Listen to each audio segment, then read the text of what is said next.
আমাদের হচ্ছে জানিয়ে রাখি আপনাদেরকে যে এই সম্প্রতি আপনারা এর আগে জানেন যে করণদিঘিকে পুলিশ ডিস্ট্রিক্ট পাল্টে দিয়ে রায়গঞ্জ পুলিশ ডিস্ট্রিক্টে করে দেওয়া হয়েছিল এবং এখন বর্তমানে এই করণদিঘি থানাকে ইসলামপুর কোর্ট জুরিসডিকশন থেকে রায়গঞ্জ কোর্ট জুরিসডিকশনে অ্যাটাচ করে দেওয়ার একটা পরিকল্পনা চলছে এবং তার সমস্ত কার্যকলাপগুলো চলছে, এগুলো আমরা জানতে পেরেছি। এর আগেও আমরা কর্তৃপক্ষকে তার বিরোধ জানিয়েছি, কিন্তু সেখান থেকে আমরা কোনো সদুত্তর পাইনি।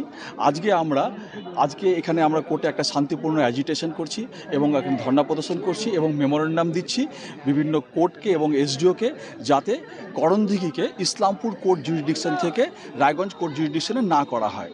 এর পিছনে আমাদের কিছু কারণও রয়েছে, যেরকম আইনগত কিছু ব্যাপারও রয়েছে। আমাদের করণদিঘিটা হচ্ছে ট্রান্সফার টেরিটরির মধ্যে পড়ে।